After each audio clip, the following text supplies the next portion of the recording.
여러분 안녕하세요. 민도사와 함께하는 청년을 위한 교과 공부 시간에 오신 모든 여러분들 진심으로 환영합니다. 안녕하세요. 김밥입니다. 네, 안녕하세요. 오늘은 오가 함께 하겠습니다. 오가 하기 전에 지난 시간에 배웠었던 사과 내용들을 한번 복습해보고 넘어가도록 하겠습니다.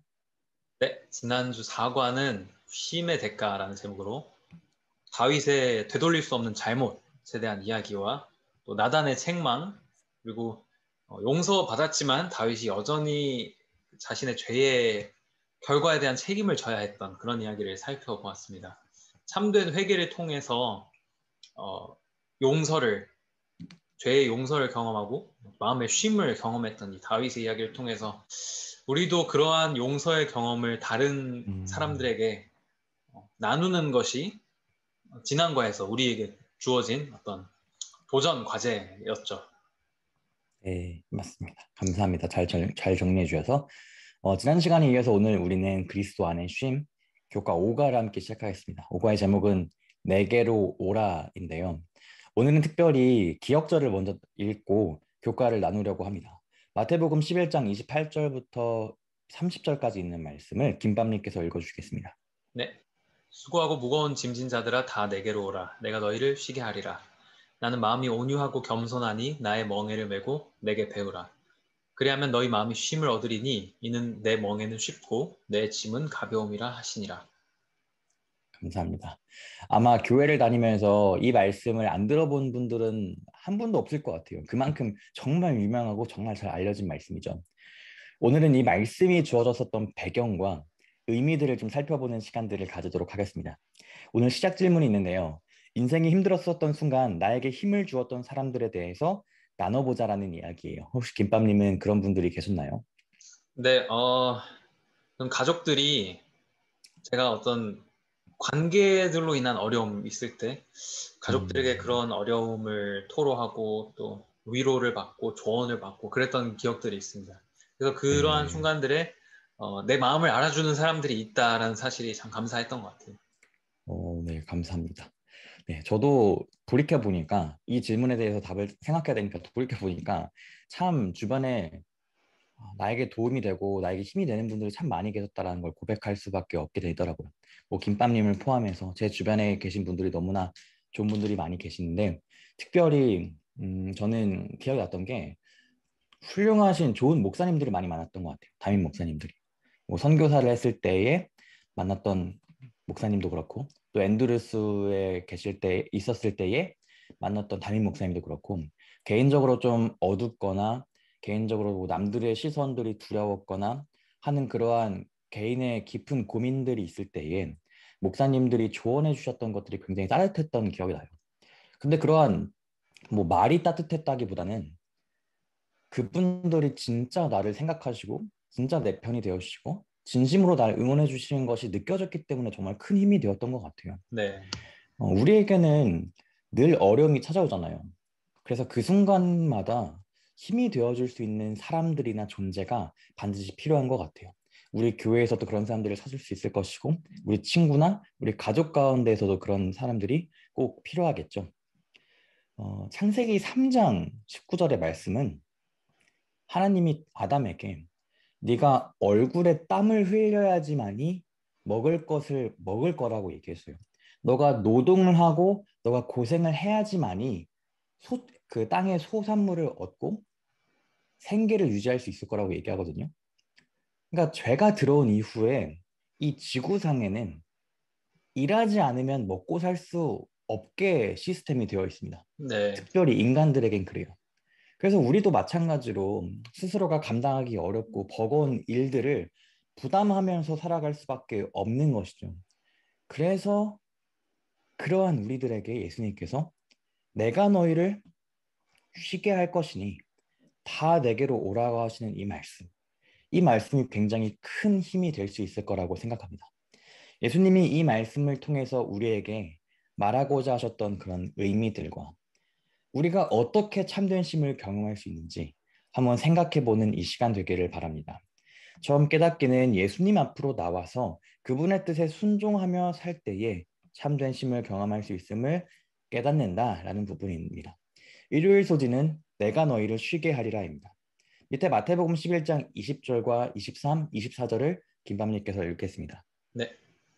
예수께서 권능을 가장 많이 행하신 고유들이 회개하지 아니하므로 그때 책망하시되 가버나움아 내가 하늘까지 높아지겠느냐 음부에까지 낮아지리라. 내게 행한 모든 권능을 소돔에서 행하였더라면 그 성이 오늘날까지 있었으리라. 내가 너에게 이르노니 심판날에 소돔 땅이 너보다 견디기 쉬우리라 하시니라. 네, 오늘 기억절인 마태복음 11장 28절부터 3절, 30절까지의 말씀을 왜 예수님께서 하셨는가 라는 그 배경에 대해서 소개할 수 있는 성경절 중 하나예요.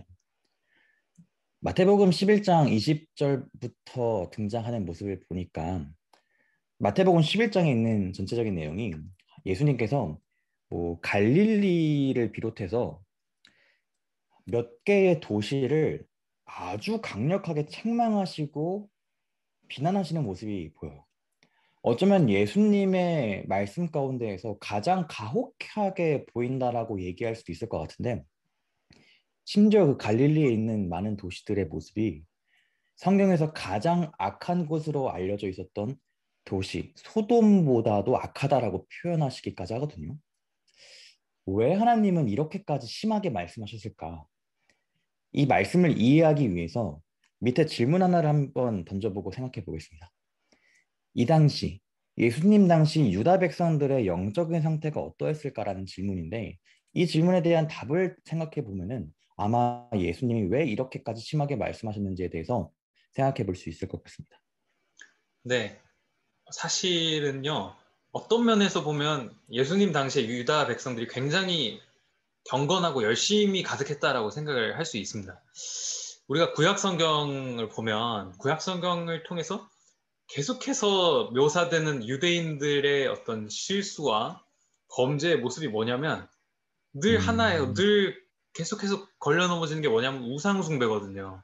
네, 구약 성경에 계속 우상숭배 얘기가 나오는데 신약 성경에 오면 이상하게 유대인들이 우상숭배했다는 이야기가 안 나옵니다. 그 말은 뭐냐면 이 백성들이 당시에는 구약의 백성들과 정말 상반되게 이제는 하나님만을 경배하는 예배하는 족속들이 돼버렸다는 거예요. 굉장히 신실하고 경건한 백성이죠. 너무 열심이어서 탈인 겁니다. 이 사람들은. 더 이상 그런 모습이 등장하지 않으니까요. 근데 이 신약 유대 백성들의 신앙적인 열심은 사실은 이 외적인 행위와 어떤 표면적인 율법의 준수일 뿐이었고 이 사람들은 어떤 음, 신앙의 본질을 놓친 채로 종교적인 어떤 행위만을 통해서 계속해서 이 뭐 그런 거 하면서 이제 이 사람들이 원했던 게 사람들 앞에서 이제 크게 기도하고 뭐 그렇죠. 보이게 금식하고 이러면서 사람들로부터 어떤 부와 지위와 명예와 이런 것들을 얻고자 많은 일들을 하고 있었잖아요. 이 사실은 어찌 보면 더 무서운 일이라는 거죠, 이게. 이들의 어떤 외적으로는 되게 번지르르 번듯하게 살아가면서 이런 어두운 영적인 상태로 살아가는 것. 예수님이 계속해서 강하게 책망하시는 모습들이 신약 성경에서 보면 뭐 정말 대놓고 누가 봐도 죄를 지은 그런 사람들, 세리, 창기 이런 사람들한테 예수님이 한 번도 뭐라 그러지 않습니다. 그 사람들 다 사랑으로 받아주시죠. 오히려 이렇게 나 잘났어 하는 사람들에게 정말 너네 문제가 많다라고 독서를 하시는데 지금 이 경우가 바로 그런 경우라고 할 수 있겠습니다. 네, 너무 잘 정리해 주셨습니다. 이 밑에 있는 말씀과 이런 내용들을 잘 정리해 주셨어요. 진짜 보니까 정말 더 무서운 일이네요. 잘 지킨다고 생각하지만 했지만 잘 지켜왔지만 그 마음 가운데에서는 정상적이지 않고 올바르지 않은 영적인 모습을 가지고 있었던 것이었죠. 그러니까 그들은 의식적인 참회와 세속적인 만족들을 경험하고 살아갔습니다. 영적인 경건한 모습들이 있었죠. 그렇지만 그들 마음 가운데서는 불안감이 있을 수밖에 없었어요. 왜냐하면 잘못된 것을 추구하면서 살아가는 것이었기 때문입니다.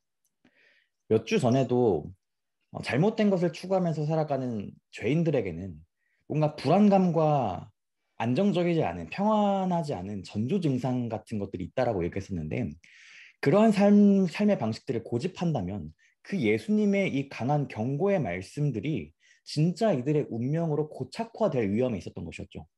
그래서 예수님께서는 겉은 멀쩡해 보이지만 마음 가운데는 근심하고 있고 희망은 시들어 있고 세속적인 기쁨으로 영혼의 갈증을 어떻게든 채워보려고 애썼던 그 사람들을 위해서 그들이 진정으로 했던 그리스도 안의 쉼을 얻도록 초청하시는 것이 이 이야기의 배경이었었고 예수님의 초청에 대한 말씀이었던 것이었죠. 이러한 흐름에서 질문 한번 나눠보겠습니다. 그렇다면 과거에 유대인들이 했었던 그 실수로부터 우리가 벗어나고 오늘 기억절의 말씀과 같이 우리가 그리스도 안에서 참된 쉼을 얻기 위해서 전제되어야 하는 조건은 무엇일까라는 질문이에요. 어떻게 좀 답을 할 수 있을까요? 네, 이 오늘의 주제 성경절에서 수고하고 무거운 짐진 자들 부르시면서 가장 먼저 예수님께서 하시는 말씀은 명령은 오라는 것입니다. 내게로 오라. 왜냐하면 그곳에서만 예수님께 나아갔을 때에만 우리가 참된 쉼을 얻을 수 있기 때문에 가장 우선이 되는 전제는 그분께 나아가는 것, 오라는 명령에 순종하는 바로 그것입니다. 네, 감사합니다. 이렇게 예수님이 오라고 말씀하시는 거는 왔으면 좋겠어. 오는 거 어떨까라는 그런 희망사항을 전달하는 것이 아니었네요. 그러니까 자신의 삶을 스스로 좌지우지하려고 했었던 그런 의지를 다 내려놓고 예수님 앞에 나와서 다 내려놓아라는 그런 명령이었던 것이었죠. 오라고 말씀하시는 예수님의 초청에 개인적으로 반응하여서 예수님 앞으로 나와서 모든 짐을 내려놓을 때에 예수님께서 우리에게 주시는 참된 쉼을 경험할 수 있습니다라고 얘기하고 있습니다. 혹시 우리가 우리 홀로 씨름하고 혼자 고분분투하면서 살아왔었던 것을 예수님 앞에 내려놓고 정말 참된 쉼을 경험하고 싶지 않으신가요? 오늘 모두가 우리 교과를 통해서 이 예수님의 초청, 이 오라는 초청에 응답할 수 있는 그런 믿음이 생기기를 간절히 바랍니다. 네. 그 다음은 월요일 소지입니다. 나의 멍에를 메고입니다. 마태복음 11장 28절에서 오라 라고 하셨던 그 명령 이후에 29절부터는 또 두 가지 명령이 또 등장해요. 바로 멍에를 매라는 것과 배우라는 것이죠. 이번에 일요일 소지인가요? 월요일 소지군요. 월요일 소지에서는 멍에를 매라라는 부분 얘기할 건데 멍에는 아마 많이들 들어보셨겠지만 간략하게 설명하자면 협력하여서 일을 할 수 있도록 고안된 노동기구입니다. 협력과 일, 뭐 노동 이런 식으로 뭐 좀 중요하게 생각할 수 있을 것 같은데 멍에는 동물들에게 지워졌었던 것이었습니다. 일을 하기 위해서 존재했던 것이었죠. 그 동물 혼자서 하기에는 좀 혼자 감당하기에는 쉽지 않으니까 그 짐을 나누어 져서 더 쉽게 해주려고 했었던 것이 멍에였죠. 그래서 멍에는 두 동물이 같이 그 멍에를 어깨에 질 수 있도록 연결되어 있는 그런 고리 같은 것들이 있었어요. 그래서 팔레스타인에서의 멍에는 혼자 매는 것이 아니라 항상 짝을 이루어져서 맸다라는 것을 우리가 기억해야 될 것 같고요. 그렇다면 여기서는 예수님께서 나의 멍에를 매라고 얘기했거든요. 나의 멍에, 예수의 멍에를 매라고 했는데 이것의 참된 의미가 과연 무엇일까 좀 생각해 보고 싶습니다. 네, 방금 민노사님께서 멍해가 짝을 이루어서 매는 노동기구라고 말씀해 주셨는데, 결국 일하는 것이 않습니까? 나랑 네, 같이 일하지 않을래 하는 어떤 그런 말씀으로 이해할 수 있을 것 같아요. 어, 무슨 생각을 제가 잠깐 해봤냐면, 우리 원피스, 일본 만화계에서 역대 네. 최고의 흥행을 달성한 이 원피스의 언어를 빌려와 보자면, 내 동료가 되라. 이런 말씀을 아, 예수님께서 하고 계신 것이 아닌가. 그렇게 한번 생각을 해봤습니다. 네, 감사합니다. 공감이 확 됩니다. 예수님의 멍에를 매라는 것. 그것은 예수님과 함께 맨다는 거잖아요. 그러니까 예수님의 멍에니까 예수님이 옆에서 같이 맨다라는 것이죠. 그러니까 우리가 생각해 보면 우리 삶에서 내가 혼자 스스로 해결해야 된다고 생각하는 것들이 많잖아요. 내가 해야 되고, 내가 열심히 해야 되고. 그러니까 내가 혼자 져야 한다고 생각했었던 삶의 무게나 사역의 부담 같은 것들을, 그런 모든 것들을 예수님께서 내가 너와 함께 질 것이니 나랑 같이 가자라고 얘기하시는 것이라고 받아들일 수 있을 것 같아요. 이런 의미에서 수고하고 무거운 짐진 자들아 다 내게로 오라. 내가 너희를 쉬게 하리라. 이 말씀이 어떤 건지 조금 알 것 같아요. 네. 우리가 위에 일요일 소지에서 그런 현실과 신앙 가운데에서 고분분투했었던 이스라엘 백성들에게 내가 너희와 함께 할 거야. 혼자 애쓰지 마. 나랑 같이 가자. 어서 나의 동료가 되어라. 이렇게 초청하시는 예수님의 모습이 이 멍에를 매라는 이 말씀에서도 느껴지는 것이죠. 근데 계속해서 얘기했던 것처럼 멍에를 맨다는 것은 아무것도 안 하는 것이 아니라 일을 하는 것이었죠. 예수님께서 이 비유를 하실 때에 유대인들은 더 이 말씀에 대해서 이해하기 쉬웠어요. 왜냐하면 유대인들은 율법을 설명하기 위해서 멍에를 비유로 들어서 흔히 얘기했었거든요. 그래서 유대인들은 율법을 지키는 것이 마치 멍에를 지는 것처럼 내 아의 힘이 잔뜩 들어가고 뭔가 일하는 것처럼 행위에 의지하는 맥락에서 이해되어졌습니다. 그래서 유대인들은 마치 자신들이 율법의 종인 마냥 율법의 문자적인 순종을 가르쳐 왔었던 오류를 범했었던 것이었죠. 그러나 예수님의 멍에를 맨다는 것은 율법의 행위가 아니라 율법의 정신인 사랑의 멍에를 매야 한다는 것이었습니다. 시대의 소망 329페이지에서는 예수님 이 멍에를 맨다는 것이 어떤 것인지에 대해서 이렇게 얘기하고 있습니다. 읽겠습니다. 하나님께 대한 사랑과 그분의 영광을 위한 열성과 타락한 인류를 위한 사랑이 예수님으로 하여금 세상에 오셔서 고난을 받고 돌아가시게 하였다. 이것이 바로 그분의 생애를 지배하고 있던 힘이다. 그분께서는 이 원칙을 채택하라고 우리에게 분부하신다. 네, 감사합니다. 예수님은 율법의 행위를 위해서 율법을 진짜 종처럼 노동하는 것처럼 이것저것 저것저것 이렇게 세세한 목록들을 하나하나 지켜가는 그런 우리 마음 가운데 부담을 주는 그런 차원에서 율법을 지키라는 것이 아니라 진정한 율법의 원칙인 사랑이죠. 사랑의 정신이 우리 가운데에서 실현될 수 있도록 그 사랑의 멍에를 매라고 하는 것이었습니다. 예수님의 발자취를 따르고 예수님의 사명에 참여하는 것을 의미했던 것이었죠. 근데 그것은 혼자만 하는 것이 아니라 예수님이 인도하신 대로 우리가 따라가는 것을 생각할 수 있을 것 같습니다.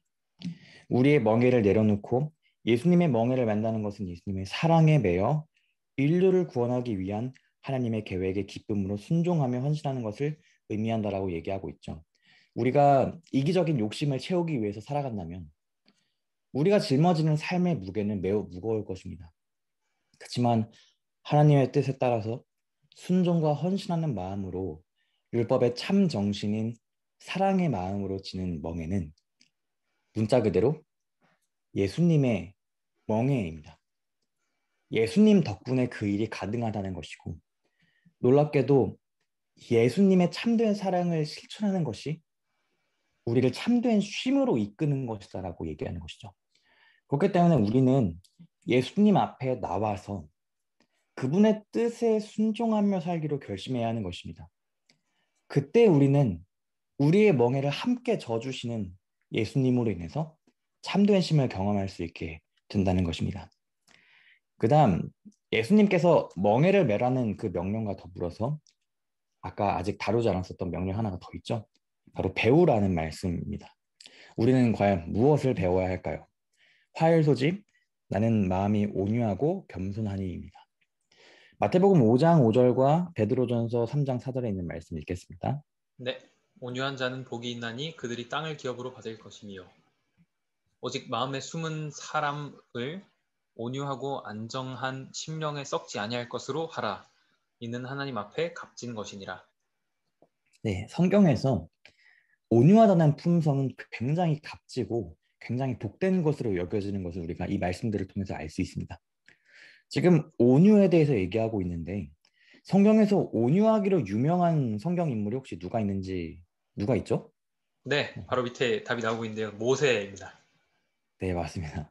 모세는 어, 예수님의 모습과 굉장히 오버랩되고 예수님을 떠올리게 만드는 이야기들이 되게 많아요.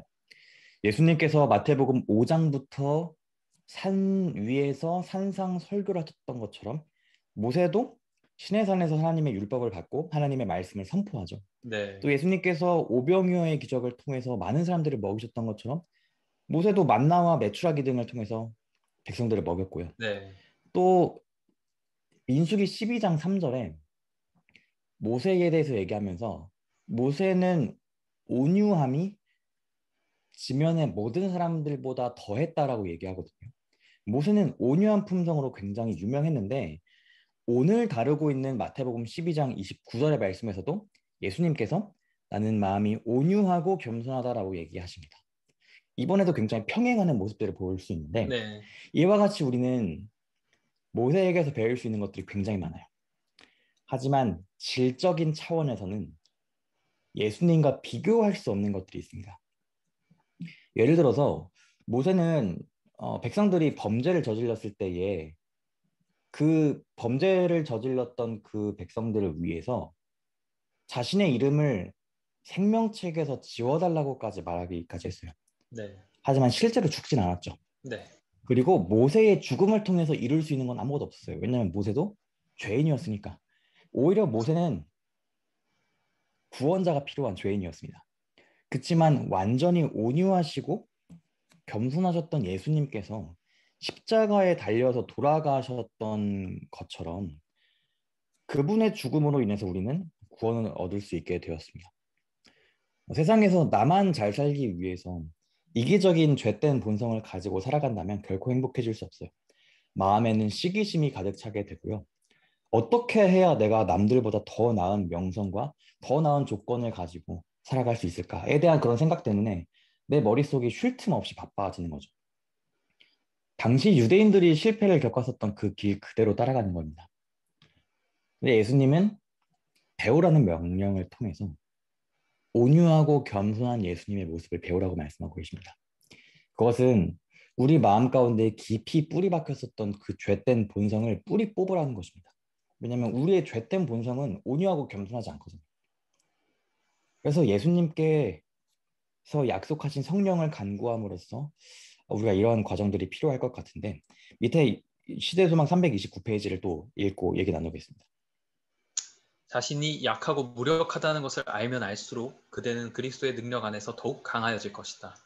그대의 짐이 무거우면 무거울수록 그것을 짐지시는 그리스도에게 맡김으로써 더욱 편안한 안식의 축복을 얻을 것이다. 네, 감사합니다. 우리가 약할 때 강함 되시는 그 예수님이 우리의 구주라는 것을 꼭 배움으로써 우리의 짐을 지시는 예수님 안에서 평안과 안식을 경험할 수 있게 되기를 간절히 바랍니다. 아멘. 이렇게 우리가 깨닫기에 있는 내용들을 배웠어요. 예수님의 세 가지 명령들을 배웠죠. 오라, 멍에를 메라, 그리고 온유하고 겸손하신 예수님께 배우라. 바로 이것이 우리로 하여금 참된 심을 경험할 수 있게 해주는 것들이었습니다. 그 다음은 행하기입니다. 예수님 안에서 경험한 자유와 행복을 주변에 있는 사람들과 나누며 살아간다라는 부분입니다. 수요일 소지는 내 멍에는 쉽고입니다. 위에서 멍에에 대해서 얘기할 때에 우리가 율법에 대해서 얘기한다라고 얘기했던 거 기억하시죠? 네.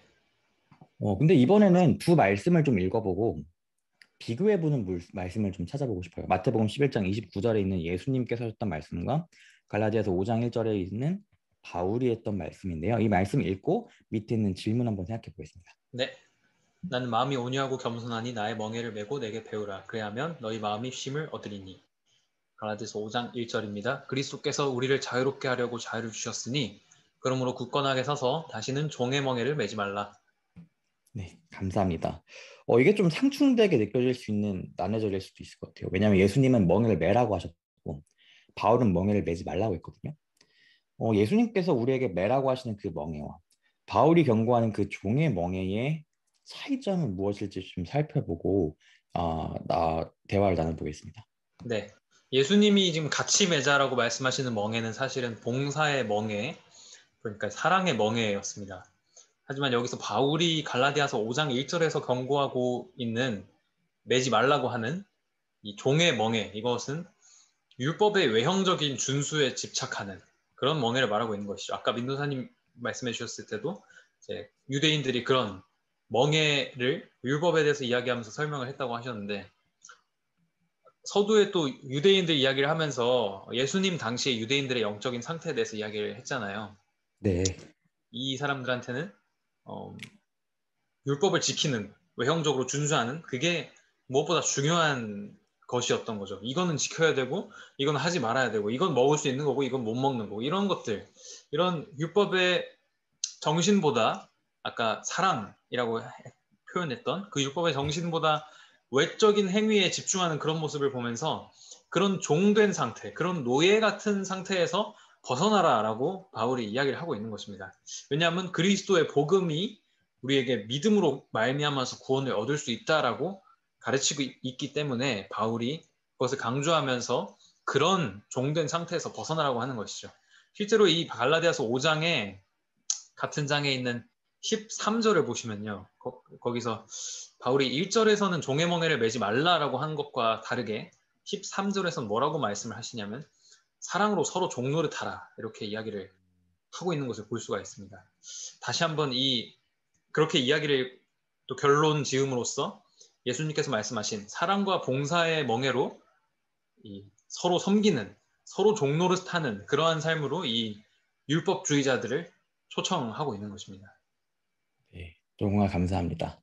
네, 이렇게 우리가 이 두 가지의 말씀을 비교해 보면서 우리가 뭐 여러 번 얘기했지만 죄인의 본성은 율법을 지킬 수 없게 세팅되어 있다라는 얘기를 한 몇 번 했던 것 같은데 율법이 무겁고 지키기 어려울 수밖에 없었습니다. 진짜 외형적인 행위에 집착해서 노예 같은 상태일 수밖에 없었죠.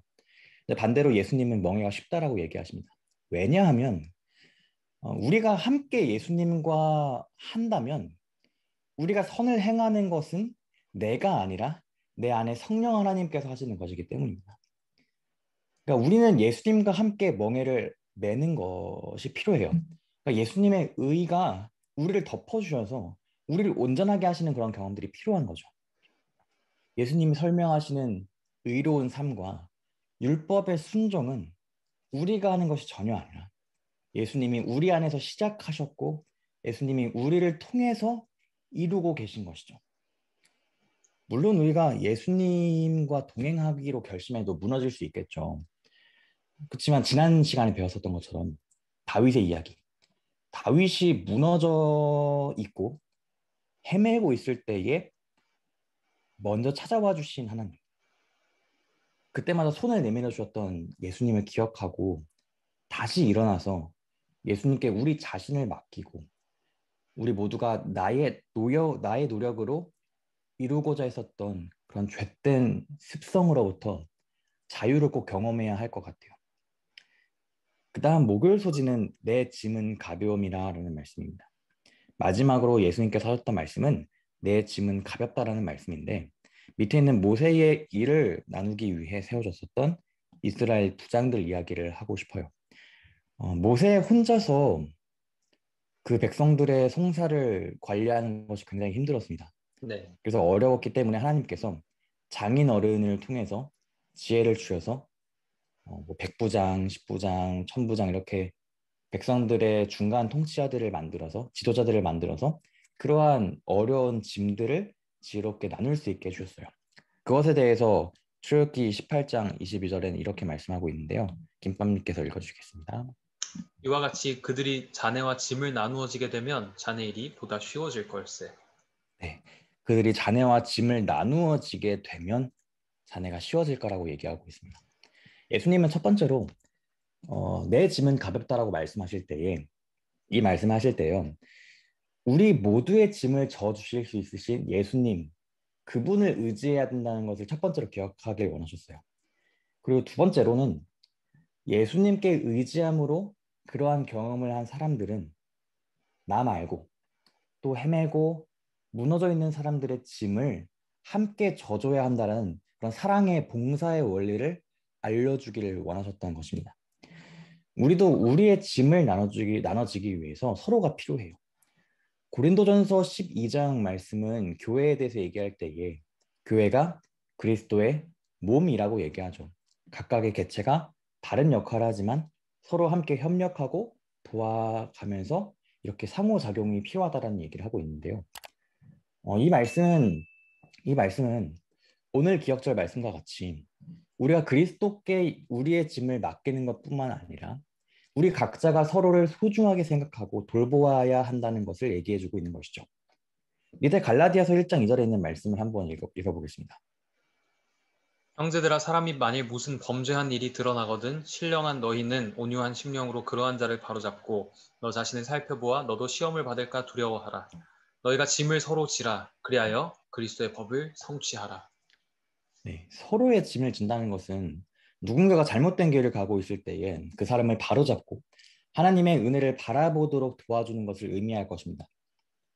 혹은 누군가가 어려움을 겪을 때에 서로 돕는 것을 의미하기도 하죠. 마지막 우리가 질문 한번 나눠보고 마치려고 합니다. 믿음의 공동체 안에서 서로의 짐을 나누어지는 것이 중요한 이유는 무엇일까요? 라는 질문입니다. 어떻게 생각하시나요? 네, 이 짐이라는 게 뭐 육체적인 것이 될 수도 있을 것이고 정서적인 것, 영적인 것, 뭐 모든 것들이 될 수 있을 텐데 이 어떠한 짐이든지 이런 것들을 나누어 줬을 때에 어, 그 사람에게 쉼을 줄 수 있기 때문이라고 생각합니다. 뭐 우리도 속담에서도 이제 뭐 백지장도 맞들면 낫다 뭐 그런 얘기도 하고 그러는데 이 오늘의 말씀 가운데서 예수님께서 너희를 쉬게 하리라고 말씀을 하시는데 사실 하나님이 언제나 사람을 통해서 일하시고 사람과 함께 일을 하시잖아요.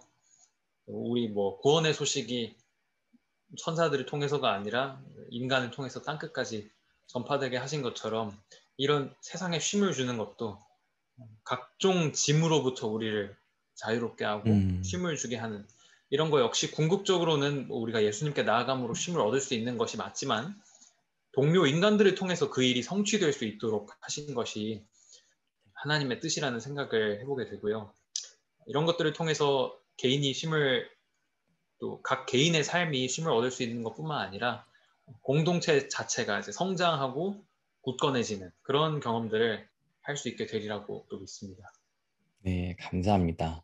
저는 오늘 교과 공부의 기억절 말씀 보면서 우리가 가지고 있는 짐을 예수님께 맡기란 초청이었잖아요. 그러니까 우리가 예수님께 짐을 내어드리면 끝이라고 생각했었는데 성경에서는 예수님께서 너의 짐을 지어주시니까 너도 다른 사람들의 짐을 나누어 짐으로써 그리스도의 법, 그 율법의 정신을 성취하라는 의미를 확장시키고 있어요.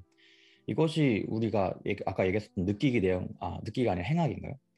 예수님 안에서 경험한 자유와 행복을 주변에 있는 사람과 나누며 살아가는 것. 이것이 먼저 그리스도 안에서 참된 쉼을 경험한 우리가 마땅히 해야 하는 일인 것이죠. 아직 쉼을 경험하지 못한 사람들에게 그 사람들을 위해서 예수님을 대신해서 그 쉼으로 초청하는 것이죠. 이것이 수고하고 무거운 짐진자들아 다 내게로 오라는 그 말씀을 하시는 예수님과 똑같은 사역에 동참하는 큰 특권인 것입니다. 그러한 모습을 통해서 우리 공동체에도 참된 율법의 정신 그리고 사랑하는 그런 정신이 은은하게 퍼질 것 같아요. 그래서 정말 제가 속한 공동체가 저와 함께 하시는 예수님으로 인해서 이렇게 될 수 있다면 정말 더할 나위 없이 행복하고 참 복된 경험일 것 같아요. 우리의 짐을 대신 져주시는 예수님을 의지하며 우리가 더불어 살아가는 사람들의 짐을 져줌으로 하나님의 은혜를 바라보도록 돕는 것이 하나님의 뜻이다 라고 얘기합니다. 예수님께서 우리의 짐을 져주기로 약속하셨던 것처럼 우리도 누군가의 짐을 함께 나누어지는 사람들이 되기를 간절히 바라봅니다. 아멘. 결론을 읽고 마치겠습니다. 네. 예수님께서는 우리에게 참된 쉼을 약속해 주십니다. 오라 말씀하시는 예수님의 초청에 응하여 그분 앞에 나와 우리의 짐을 내려놓고 예수님과 같은 온유와 겸손의 삶을 통해 서로의 짐을 지며 사는 것이 참된 쉼을 경험하는 비결입니다. 네, 이렇게 감사합니다. 이렇게 5과 내게로 오라를 마치게 되었습니다. 김밥님은 이번 과를 마치면서 어떻게 정리하고 싶으신가요?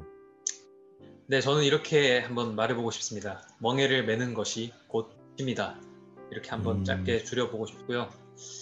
이게 그리스도 안에서만 경험할 수 있는 어떤 짜릿한 역설 같은 게 아닐까 생각해 보게 됩니다. 서로 짐을 지면서 이렇게 누릴 수 있는 참된 평안, 쉼 이런 것들이 제 개인의 삶에 가정에서도 그렇고 또 제가 속한 공동체에서도 좀 느껴지고 또 나누어질 수 있으면 좋겠다는 생각을 해봅니다. 감사합니다. 전 개인적으로 김밤님께도 말씀드렸었는데 이번 오가가 되게 어려웠어요. 그래서 다른 교과 준비하는 시간에 비해서 한 2배 이상 걸렸을 정도로 진짜 많이 좀 힘들었는데 아마도 제가 아직 예수님 안에서 참된 쉼을 경험하지 못해서 그런 게 아닐까 싶은 생각이 좀 들어요. 저는 이번 교과를 통해서 지금까지 배웠었던 그리스도 안에 참된 쉼이라는 것이 나에게만 머물러서는 안 된다는 것을 좀 배우게 된 것 같아요. 내가 그 쉼을 경험했다면 그 자유하고 복된 경험을 내가 속한 공동체의 나눔으로써 사랑을 실천하게 되는 것이죠. 저는 이번 주 교과 공부를 하면서 되게 지난 기교과였던 하나님의 영원한 언약이 되게 떠올랐어요. 우리가 하나님의 언약 백성으로서 축복을 받는 것은 우리 자신의 구원과 행복을 넘어서서 우리 주변에 있는 아직 하나님의 축복을 경험하지 못한 사람들에게도 복의 근원이 되어야 한다 라는 것이 여러 번 강조되었었거든요. 그리고 지난 시간 다윗의 모습에서도 다윗이 참된 회개를 통해서 그 용서하신 하나님의 은혜를 경험했기 때문에 그것을 사람들에게 솔직하게 고백하고 나눴잖아요. 이것들이 계속해서 동일한 원칙으로 적용되는 것이죠. 이 사랑의 원칙이 우리 삶에 적용되는 것이 정말 반드시 필요할 것 같습니다. 그래서 오늘 모두 예수님께로 나아가는 하루가 오라고 하시는 그 말씀의 초청을 응하는 우리 모두가 됐으면 좋겠다라는 그런 말로 이 오늘 하루 교과를 마치고 싶습니다. 아멘. 함께 기도하겠습니다. 사랑의 아버지 하나님, 당신의 이 새 명령, 그 명령에 순종할 수 있는 저에게 되게 도와주시고 예수님 안에서 경험한 그 자유와 행복을 우리 주변에 있는 사람들과 나누며 살아갈 수 있도록 도와주시옵소서. 예수 그리스도의 이름으로 간절히 기도합니다. 아멘. 아멘.